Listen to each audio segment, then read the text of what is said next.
Last week, Nairobi flooded again, and once more, the city woke up counting its losses. Dozens of lives lost after hours of relentless rain turned streets into rivers, vehicles into floating debris, and entire neighborhoods into islands of uncertainty.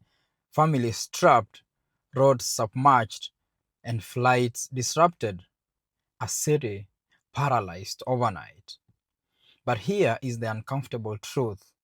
Rain alone didn't cause this tragedy. Failed systems did.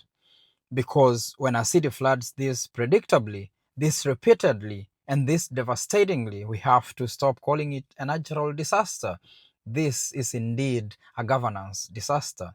You see, Nairobi is one of the fastest growing cities in Africa. Millions of people have moved into the city over the past few decades in search of opportunity, education, and survival. But the city's infrastructure has not grown with its people. Drainage systems remain outdated or poorly maintained. Rivers are encroached on by development. Stormwater channels are clogged with waste. Entire communities, especially informal settlements, are built along floodplains where one night of heavy rain can become a life-threatening event. Every rainy season, Nairobi rehearses the same disaster. Cars floating where rivers should be, homes submerged, emergency responders scrambling through gridlock and rising water. Wait, do we even have emergency responders? Anyway, and here, each year, we express shock. But the truth is, nothing about this is surprising anymore. Now, add climate change into the equation. Across East Africa, scientists have warned that warming temperatures are intensifying extreme rainfall events. Storms are becoming heavier. Rainfall patterns are becoming less predictable. Climate change doesn't create weak systems, it exposes them. And Nairobi's vulnerabilities are becoming impossible to ignore. But there is another question we have to ask. Where were the warnings? Kenya has meteorological services. We have the science. We often know when the rains are coming days before in advance. But early warning systems only save lives if they actually reach people and trigger action. Did flood-prone communities receive alerts in time?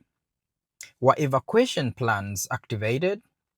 Were drainage systems cleared ahead of the rains? Too often, early warnings stay trapped in technical bulletins instead of becoming life-saving information. Preparedness isn't about predicting the rain, it's about protecting the people. And then there is the deeper, more uncomfortable conversation about priorities. At the same time, Kenyans are mourning the lives lost in Nairobi's floods and counting losses to their businesses. Recent reports show significant increase in the State House operating budget, running into ridiculous billions of shillings. You see, government funds the operations of the presidency. That's normal. But budgets tell stories. They reveal what nations consider urgent. And when communities are drowning while government operating budgets are expanding, people will inevitably ask a simple question. Are we investing enough in the things that actually keep people safe? You know, flood resilience, urban drainage, climate adaptation, early warning systems that reach the most vulnerable. Because the cost of ignoring these things is not abstract, it's measured in lives.